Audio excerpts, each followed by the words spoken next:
Bonjour à tous et bienvenue à cette nouvelle émission de Voix de fait spéciale élection 2019 avec les représentants. Aujourd'hui, j'accueille les représentants du SPA à l'Europe et à la région. Malheureusement, à la Chambre, le candidat à la Chambre n'a pas pu, a eu un empêchement de dernière minute. Mais nous allons discuter d'Europe et de région et aussi un peu du fédéral avec Monsieur Corneli. Alors, nos deux candidats sont Monsieur Yann Corneli, qui est deuxième à l'Europe, et Salia Raïs, qui est cinquième à la région de Bruxelles-Capitale. Alors, tout d'abord, j'aimerais bien savoir, vous êtes en politique, vous êtes engagé, pourquoi vous êtes candidat? On va commencer avec les dames. Honneur aux dames. Honneur aux dames. Tout d'abord, merci pour cette invitation et je voudrais aussi saluer les spectateurs qui nous écoutent ou nous regardent. Mon engagement, il est assez logique, c'est une suite un peu logique vu que ça fait déjà 10 ans que je suis politiquement active au sein du SPA et suite à des études en Sciences Po, donc j'ai continué, j'ai trouvé ma voie au sein du SPA. Il faut savoir qu'à Bruxelles, c'est One Brussels SPA, donc c'est une petite particularité, c'est quelque chose, c'est un mouvement assez nouveau. Donc on a écrit notre programme pour les Bruxellois, mais avec les Bruxellois, c'est-à-dire que plusieurs personnes ont tenu la plume pour concrétiser un programme, on va dire, sur mesure pour nos Bruxellois. Donc ça, c'est une chose, c'est une petite parenthèse.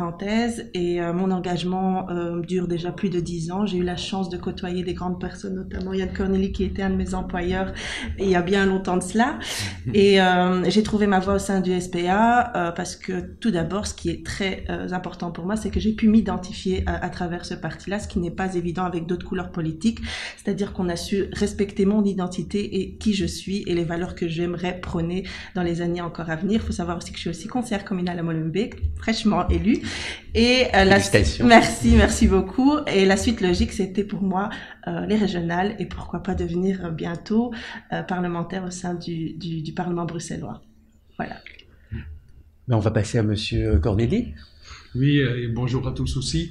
Mon engagement politique date d'une vingtaine d'années et j'ai toujours été engagé pour le renouveau politique. Je trouve que la politique est importante pour organiser la société, pour rendre plus de justice aux citoyens, pour créer une bonne vie ensemble en diversité. Et j'ai considéré que la politique n'est pas toujours à la hauteur et qu'il faut renouveler, renforcer la politique. Et donc ça, c'est mon projet depuis une vingtaine d'années. Et maintenant, après 20 années un peu derrière la scène, un peu l'homme de l'ombre, je sors de l'ombre. L'homme de la situation parfois. Voilà, et je suis le candidat pour la première fois de ma vie pour le renouveau de l'Europe. Parce que là aussi, on constate qu'il y a beaucoup de blocages, les défis sont énormes.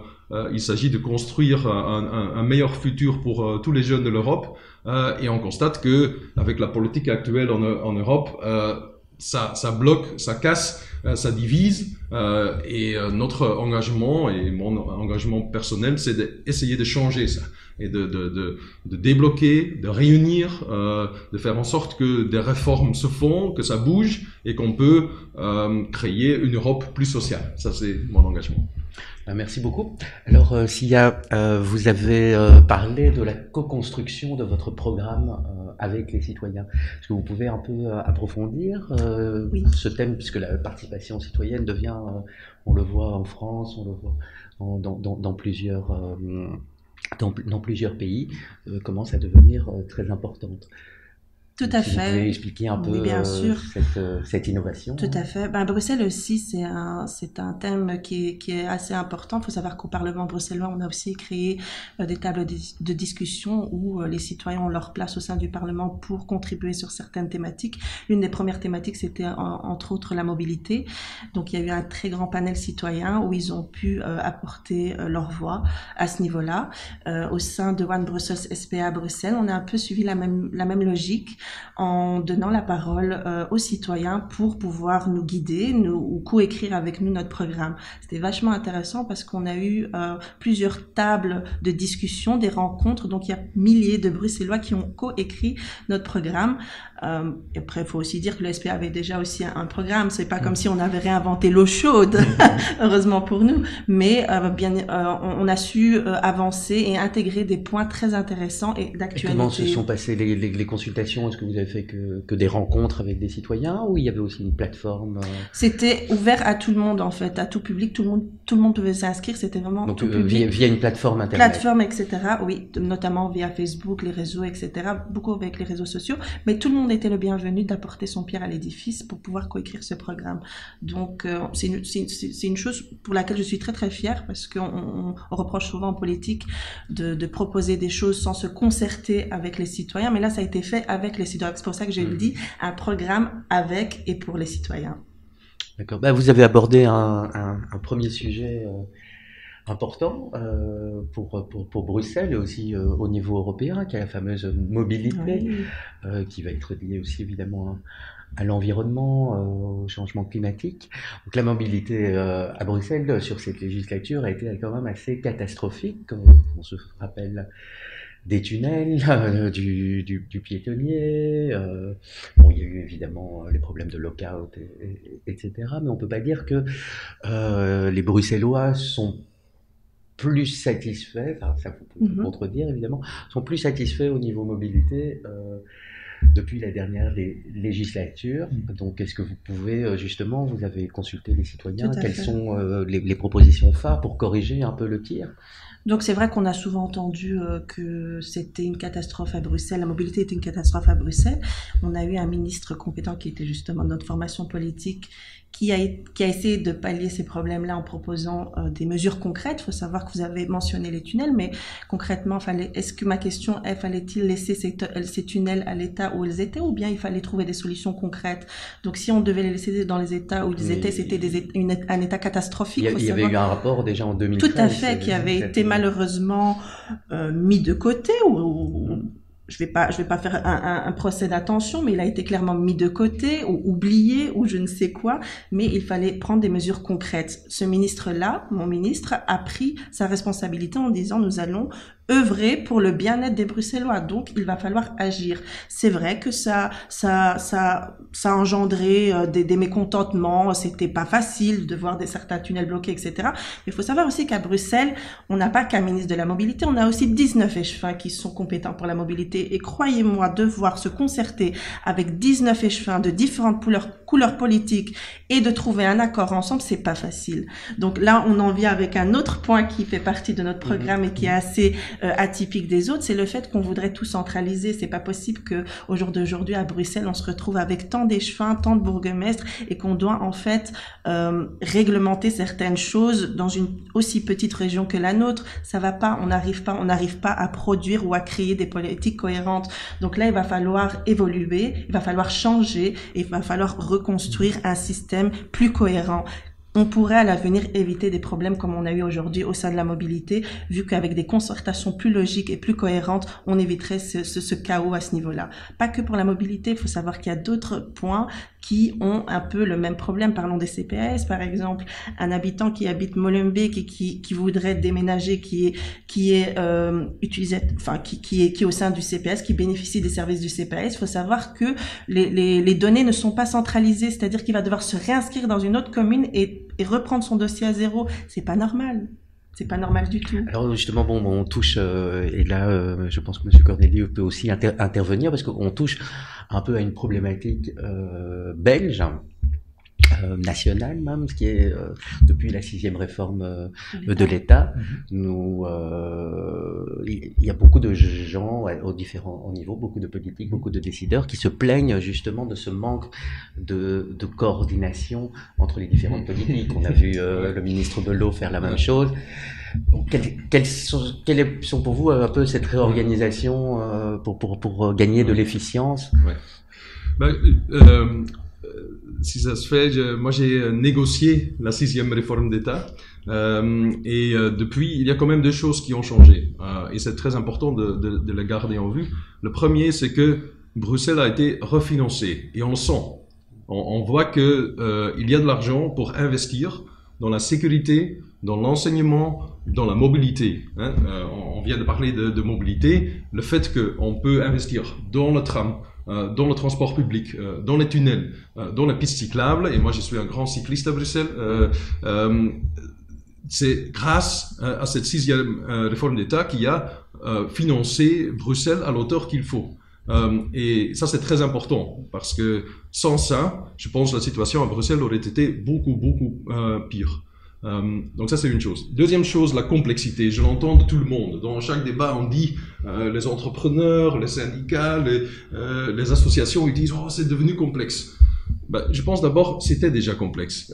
On est un pays complexe à Bruxelles, 19 communes, une région, c'est aussi complexe. Il faut agir avec, il faut essayer de simplifier maintenant. Et donc, dans les prochaines réformes d'État, certainement, on va devoir choisir la simplicité. Mais il faut aussi le courage. Parce que souvent, j'entends l'argument de complexité pour camoufler une manque de courage. Pascal Smet, la mobilité c'est difficile à Bruxelles, mais il a du courage. Il dit voilà, on doit aller dans cette direction et on le fait, et on essaye, et on négocie, et on parle, on se concerte. Donc c'est jamais facile, mais il faut le faire. Et donc moi je voudrais surtout faire un appel au courage politique, de dire voilà, il faut renouveler, il faut des réformes, et c'est pas toujours des réformes d'État qu'il faut. Il faut parfois des réformes de politique. Et par exemple, quand on parle les allocations familiales, c'était une compétence fédérale, c'est devenu une compétence régionale.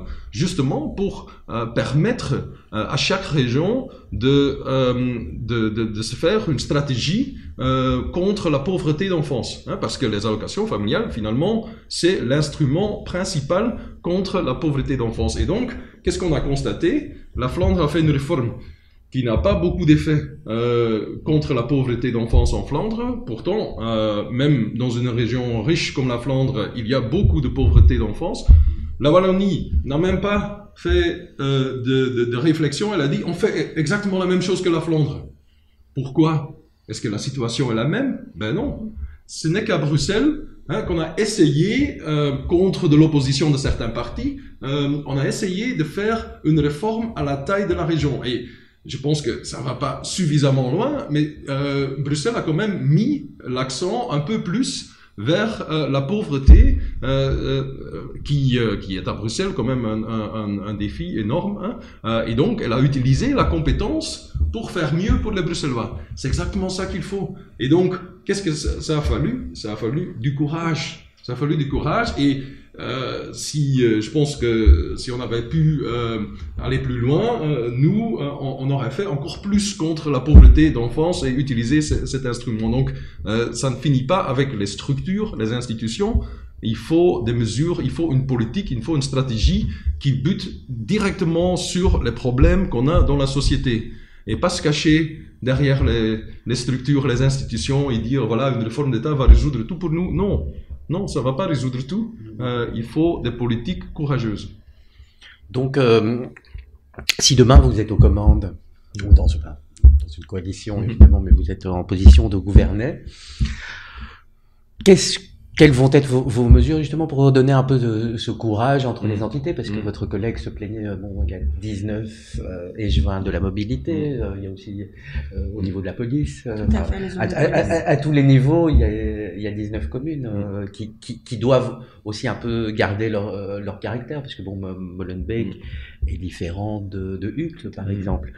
Donc, mais comment vous verrez ça? Par fusionner certaines compétences, centraliser certaines compétences, créer plus des structures de collaboration, on ira vers une simplification des structures, ça c'est clair et net. Maintenant, comment ça va se réaliser concrètement? Je pense qu'il faut laisser le temps et la réflexion pour cela, mais on avait déjà quelques propositions sur table, notamment vous parliez des zones de police. Il est clair que Molenbeek n'est pas Uccle, mais on avait demandé quand même de réinstaurer cette clé de partage au niveau du financement, de l'appliquer, ce qui n'a jamais été fait. Donc ce sont des mesures, comme disait mon collègue, très concrètes, très simples, qui ne demandent pas de réforme d'État, mais vraiment du courage politique et de la cohérence politique tout simplement. Donc c'est à une petite échelle qu'on peut faire la différence, mais maintenant on a constaté qu'il il n'y avait pas du tout de volonté politique pour pouvoir changer ou pallier à ces problèmes-là. Donc si nous sommes dans ce gouvernement-là, ben, croyez-moi, vous allez nous entendre à ce niveau-là, parce que c'est une des mesures phares que nous voulons appliquer et qui serait en quelque sorte un moyen pour faciliter la vie des Bruxellois. C'est pas une chose qui nous intéresse juste pour dire qu'on a un programme, qu'on a un point qu'on voudrait mettre en avant. Non, ça fera en sorte que les Bruxellois pourront s'en sortir mieux et que ces institutions-là seront plus en cohérence avec leurs attentes. Parce qu'aujourd'hui, faut dire clairement, c'est pas très clair. Oui, mais je voulais pas être trop hard, bien que je le suis assez souvent, mais c'est pas très clair, clairement. Voilà. Je voudrais peut-être ajouter un des grands défis à Bruxelles, c'est certainement le logement.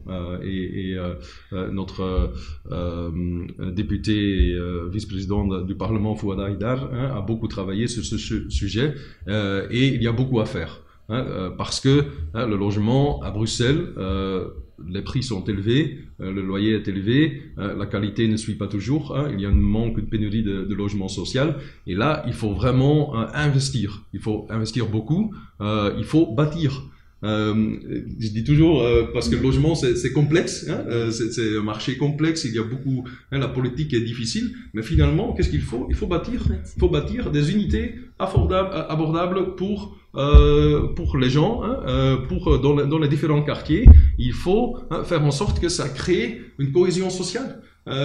Et donc c'est investir deux fois dans les briques, mais aussi dans les gens, dans des facilités pour des projets communaux, des projets de communauté, des projets de groupes qui s'installent et qui font vivre un quartier. Donc il faut investir pas seulement dans les briques, mais aussi dans le réseau, dans la cohésion sociale. Et là, ça c'est quelque chose qui est pour nous très important. Je pense aussi que notre liste, les deux listes de One Brussels, reflètent cette diversité d'aspects de Bruxelles, de vivre ensemble. Et je pense que ça commence avec un bon logement. Et là, on veut aller plus loin contre la problématique de sans-abri pour un logement abordable et en construisant vraiment des quartiers qui sont chouettes à vivre. Et je pense que là, de nouveau, c'est complexe, c'est difficile, mais il faut du courage, il faut d'investissement. On parle beaucoup de logement, oui, puis de projets de cohésion. Alors, quels vont être ces logements? Quels sont les ingrédients? Vont-ils être des écoquartiers?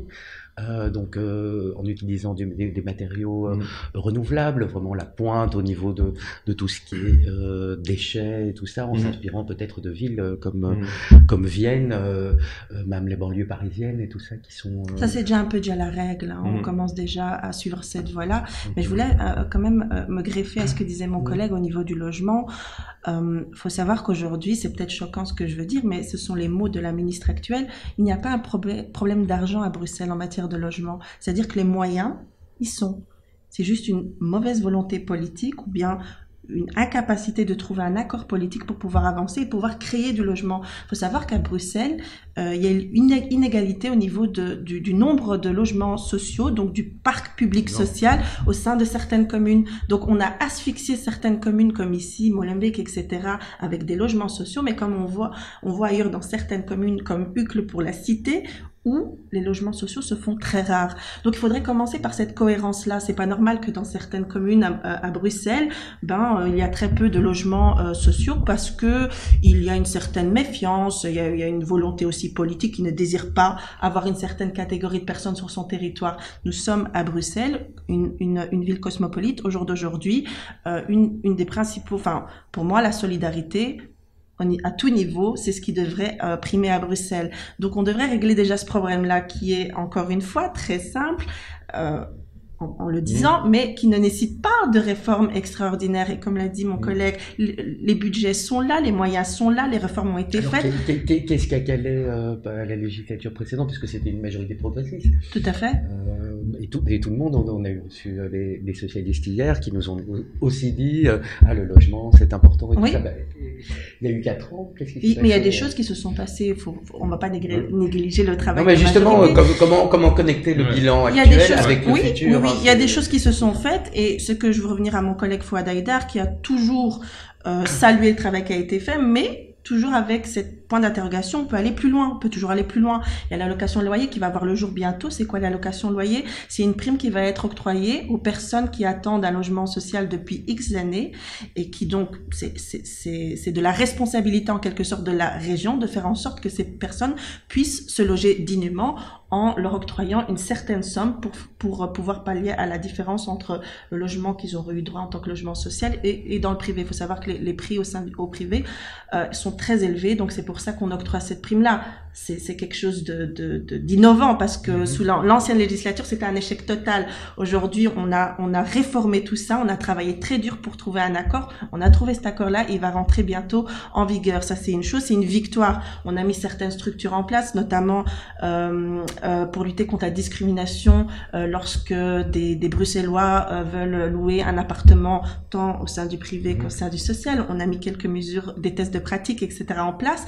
Comme je le dis toujours, c'est très bien, mais nous devons aller plus loin. Et c'est pour cela que nous avons cette ambition-là de rentrer dans cette majorité-là pour pouvoir traduire nos pensées, notre programme en réalité, parce que franchement, je pense que mon collègue aussi, on a la niaque dans le sens où je le dis souvent, je suis en politique, je suis engagée en politique, mais parfois j'ai un peu un ras-le-bol de ce jeu politique où il faut rester gentil parce qu'on est au sein de la majorité et attendre que ça passe. Non.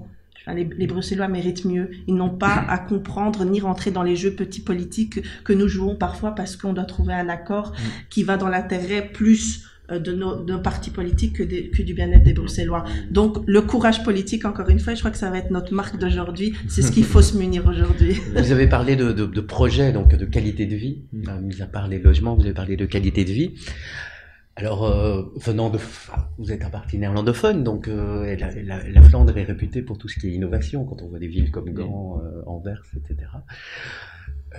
Qu'en est-il de la 5G? Parce que ça aussi c'est un programme de la 5G, donc pour créer justement ces nouveaux services. Cette législation a quand même créé pas mal d'incubateurs.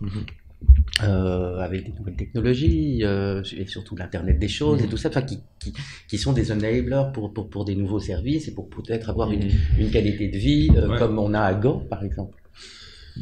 C'est ce qu'on voit aussi au niveau européen. Le futur, il sera écologique, mais il sera aussi digital.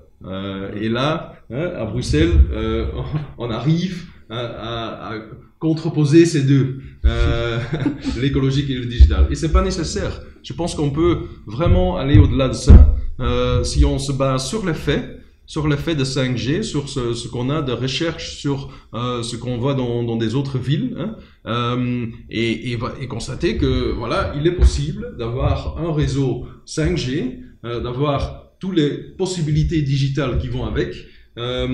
Et en installant un réseau 5G à Bruxelles aussi, qui respecte la santé, l'environnement à Bruxelles. Et donc, je pense que ici on se trouve dans un conflit que à très peu de villes on a de la même manière, et donc quand on est une exception pareille, il faut se poser la question pourquoi nous sommes l'exception, et il faut aller au-delà de ça. Donc je crois que le futur ne sera pas sans 5G, il en faut à Bruxelles, il en faut pour tout cette économie digitale qui peut se baser dessus, et je pense qu'on doit créer ce réseau tout en respectant bien sûr la santé des gens. Okay. Alors, on parle, toucher un peu le fameux environnement. Donc, chaque jeudi, il y a des milliers de jeunes qui viennent manifester. Alors, si vous vous trouveriez devant ces jeunes, qu'est-ce que vous leur diriez et quelles mesures phares votre parti propose justement pour répondre à cette forte attente de notre jeunesse pour l'avenir? Je suis heureux que vous posiez la question parce que hier, avec certains jeunes de notre parti, on a donné un peu notre réponse à ça.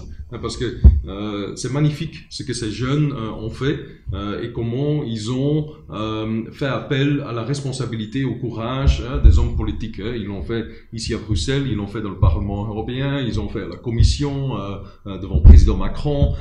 Donc voilà, ils ont sont arrivés à faire passer un message fort, important. Ils ont dit, écoute, notre futur dépend d'un bon climat et on veut que vous preniez action, que vous mettez en place les mesures. Et je pense qu'on est là. L'appel a été fait, l'appel a été entendu. Et maintenant, la discussion va vers, pas l'ambition, parce que l'ambition est là, mais qu'est-ce qu'on va faire? Et comment est-ce qu'on va faire des mesures contre le changement climatique qui sont possibles pour tout le monde?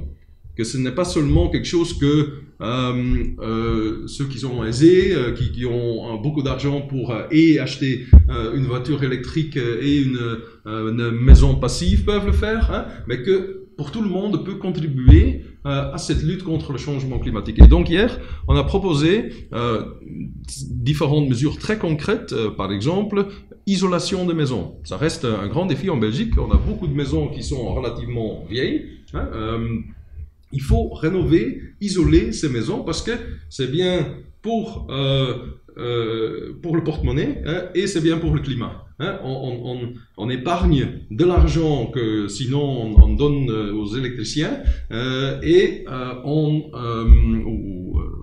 gaz, hein, et on fait bien pour le climat en consommant moins de l'énergie. Donc c'est vraiment quelque chose, un win-win qu'il faut faire et qu'il faut mettre en œuvre. Et donc ça demande un plan collectif de le faire. Et avec l'argent qu'on épargne, on peut faire l'investissement et le payer mois après mois. Ça, c'est par exemple une chose. Deuxième chose, hein, le transport public.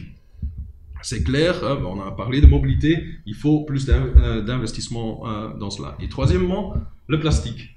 Je pense qu'à Bruxelles, on a un défi particulier avec les déchets, mais au-delà de ça, hein, notre consommation, notre création de déchets de plastique qui se trouvent maintenant vraiment partout, dans des réserves naturelles, dans les océans, à la mer, partout vraiment, ça doit arrêter. Hein. On doit vraiment changer de comportement, changer de l'utilisation de cette plastique parce qu'on est en train de polluer notre planète avec quelque chose qui est à la fois... Mettre en œuvre la fameuse directive zéro plastique. Oui, il faut. C'est primordial parce que à la fois de nouveau, hein, la plastique, faire de la plastique, c'est aussi très intensif point de vue énergétique. Et c'est clair que hein, le problème des déchets est là.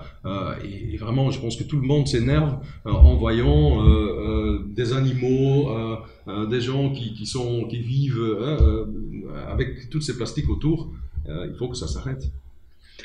Alors, quand on parle des enjeux climatiques, souvent on entend ça va coûter cher. Alors, on est un peu partagé. En France, ils ont une belle formule, c'est entre les fins de mois et les fins du monde. Donc, comment on arrive justement, parce que bon, Bruxelles a quand même une certaine pauvreté, malgré le fait que ça soit quand même la capitale de l'Europe, la capitale de la Belgique. Il y a quand même un sérieux chômage. Hein, sérieux taux de chômage. Oui. Sérieux taux de chômage au-dessus des 10%, entre 10 et 15%. Alors comment réconcilier? Est-ce que ça va se traduire par cette transition écologique va se traduire par des nouvelles taxes? Vous avez dit d'un autre côté, il y a de l'argent, donc. Puis on a vu avec nos voisins comme on peut mobiliser assez rapidement des milliards. Donc, comment vous voyez ça, cette opposition, et comment vous voulez les réconcilier un peu les deux? Peut-être Sia? Sincèrement, c'est Salia. Salia. Sincèrement, j'ai pas la formule miracle aujourd'hui, mais je pense que tout est possible. Et encore une fois, je vais reprendre ce qu'a dit mon collègue. Il faut pas se cacher derrière des prétextes pour dire que c'est trop compliqué à réaliser. Tout est réalisable. Il suffit d'avoir une volonté politique pour pouvoir y parvenir. Donc, mettons-nous déjà à table. C'est déjà pas facile de se mettre à table pour parler de l'environnement. On a déjà vu qu'au niveau international, on a été très ridicule quand on a dû le faire. Tentons déjà de le faire. Je parle pour Bruxelles maintenant. Tentons de le faire au niveau de Bruxelles et avançons C'est déjà un premier pas, mais dire que c'est impossible parce que c'est un coût budgétaire, je trouve que c'est de l'hypocrisie totale. Donc rien n'est impossible et justement, on a tout intérêt à aller dans ce sens-là parce que ce sera un coût en moins pour le portefeuille, ce sera réalisable pour les habitants, etc. Et il faut juste avoir des propositions concrètes qu'on pourrait traduire en des mesures concrètes. Voilà. Ce n'est pas en inventant 10 taxes écologiques qu'on va y arriver. Parce que c'est pas en rendant les gens plus pauvres que leur volonté de participer à la lutte contre le changement climatique sera plus élevée. Et donc, c'est pour ça que nous mettons l'accent sur des projets, des investissements qu'on peut faire de manière collective. Qu'on organise avec les réseaux de distribution, qu'on organise avec, par exemple, des normes qu'on met sur les constructeurs d'automobiles, en organisant un financement pour le transport transport public. C'est en faisant des choses plus collectives qu'on peut éviter de taxer tout le monde sur son comportement et finalement de créer un ressentiment par rapport aux mesures nécessaires pour le climat. Et on a vu en France, qu'est-ce que Macron a fait? Il a dit pour le climat, on va augmenter les accises sur le diesel. Et les gens dans la province, et moi je suis originaire d'une province près de West-Vlaanderen, près de la mer, et j'ai vécu dans un petit village où tout le monde conduisait un diesel, et tu vas augmenter les accises pour eux. Mais ils n'ont pas d'alternative. Là, dans ces villages, c'est le seul moyen qu'il y a, et le diesel, en fait, c'est encore le meilleur pour le climat, et c'est pas l'essence. En ville, c'est différent, et donc il faut respecter ces différents. Et l'élite de Paris, quand ils prennent l'avion, c'est sans accise, sans TVA. Mais quand tu prends ton diesel dans la province, alors c'est et les accises et les TVA et on l'augmente. C'est cette injustice qui fâche. Et donc il faut être cohérent. Et cohérent, ça veut dire que la responsabilité politique est importante de dire, voilà, on va créer un cadre collectif, d'investissement collectif qu'on va faire payer avec les revenus qui viennent de taxation progressive de la communauté, de la société. Et comme ça, on peut y arriver. Mais pas en disant un taxe pour l'un et pour l'autre, pour quelque chose qui est aussi populaire, l'aviation, alors pas de taxe. Ça ne va pas. Et je pense que c'est cette incohérence qui donc, vraiment... au niveau européen, taxons l'aviation. Oui, on est pour. Il faut, et plus qu'on peut faire au niveau européen en termes d'investissement mobilisé, parce que quand tu regardes toute l'économie européenne, on est en train, en fait, de créer un excès d'épargne. C'est difficile à comprendre. Beaucoup de ménages ne peuvent pas faire des épargnes, mais quand tu ajoutes tout ce que les Européens dans tous les pays font, en fait, on a un surplus d'épargne. Or, il y a une pénurie d'investissement énorme. Donc, il faut réconcilier les deux et il faut faire ça au niveau européen. Il faut dire, voilà, on va aller recoter des ressources via, par exemple, un taxe sur l'aviation que, voilà, il n'y a pas de problème de prendre un vol, d'aller partir en voyage avec l'avion. C'est pas amoral ou immoral, mais il faut qu'il y a une juste contribution. Et alors, tu peux dire à tout le monde, voilà, c'est juste. Ce qu'on fait, c'est bien pour le climat et c'est juste. Et donc, c'est au niveau européen qu'on doit prendre ces mesures, mobiliser les investissements, mobiliser les taxes qui se font partout en Europe, et comme ça, on peut y arriver. Et pas chaque pays qui invente 10 taxes pour finalement qui embête. Et à Bruxelles, le métro, vous êtes, parce que j'ai demandé à tout le monde, pour, contre? La gratuité? Non, étendre le métro. Oui, étendre le métro. Oui, je suis pour étendre une nouvelle ligne de métro. Et la gratuité, parce que Oui, votre penchant francophone a plaidé pour la gratuité. Oui. Ben, nous sommes aussi pour une gratuité des transports en public. Il y a une enquête qui se fait à ce niveau-là, une étude qui se termine à ce niveau-là. Bien sûr, nous sommes favorables. Sans hausse des taxes.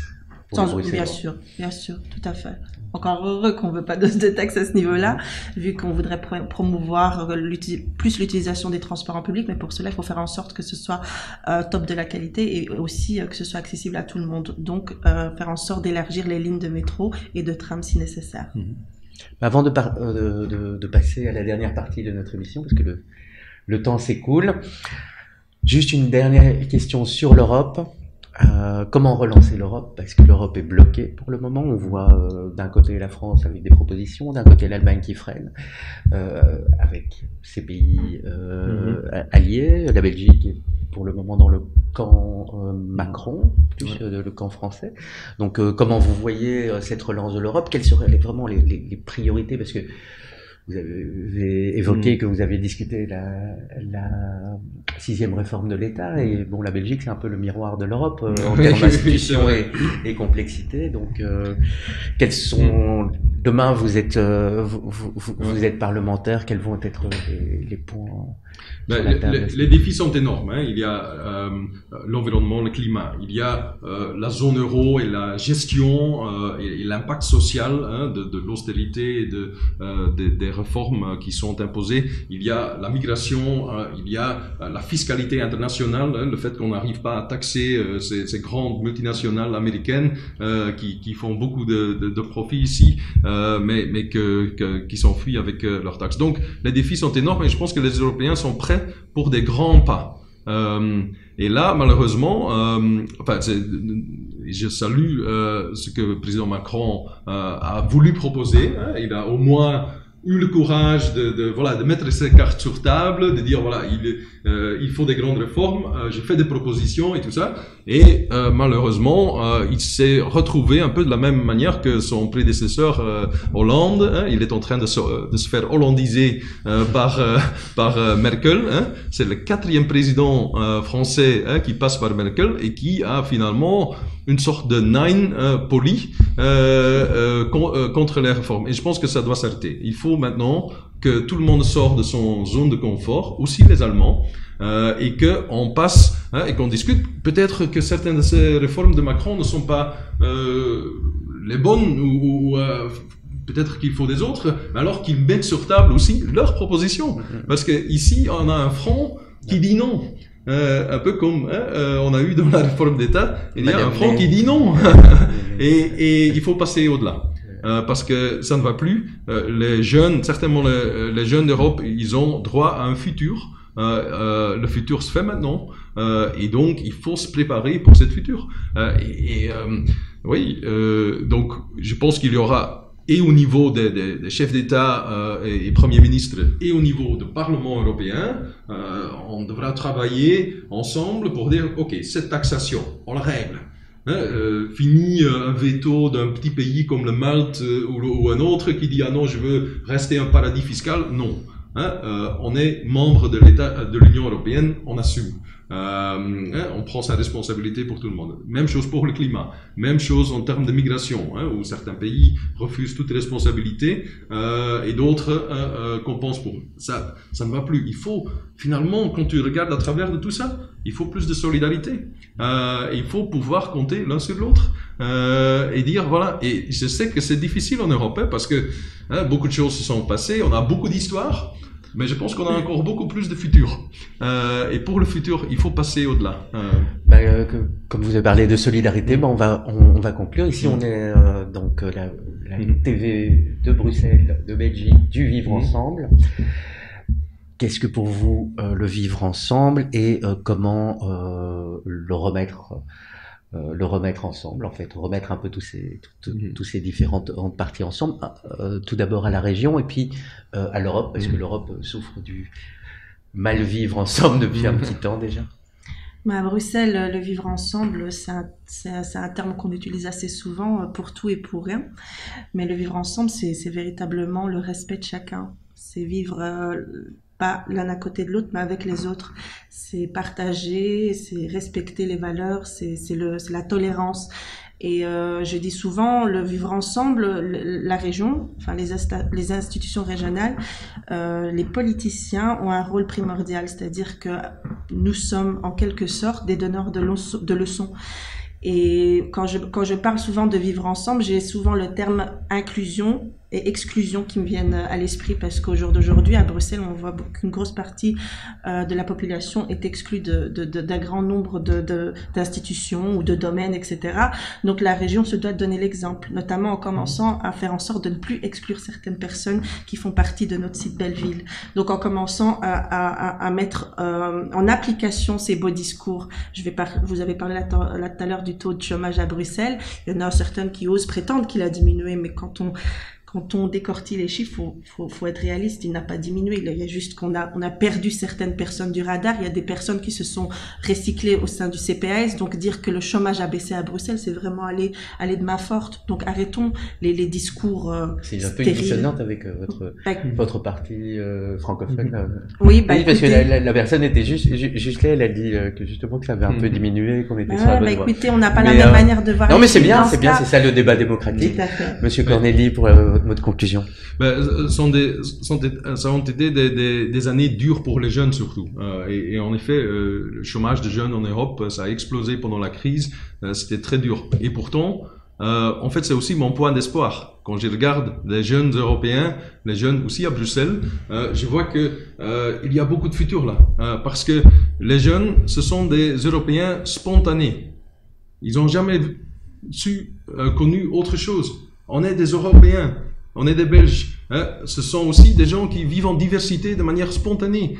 On a grandi dans la diversité. Et donc, en Europe, je pense qu'on peut beaucoup apprendre des jeunes. Et c'est pour ça que nous venons avec une liste pour l'Europe la plus jeune de toutes les listes flamandes, et qu'on dit il faut rajeunir l'Europe. Il ne faut pas que le débat se fasse au-dessus de nos têtes, le débat sur le futur. Non, il faut faire le débat avec le futur d'Europe. Et ça c'est très très important, parce que j'ai beaucoup d'espoir quand je vois les jeunes d'aujourd'hui qui se mobilisent pour des bonnes causes. Je pense qu'on va y arriver. Mais il faut leur donner une chance aussi à l'Europe, aussi dans la politique européenne. Il faut bâtir là-dessus. Un grand merci à mes invités, et un grand merci aussi à nos auditeurs de nous écouter. Et je voudrais vous retrouver demain, vous donner rendez-vous demain avec un autre parti pour de plus amples discussions. Au revoir et à demain.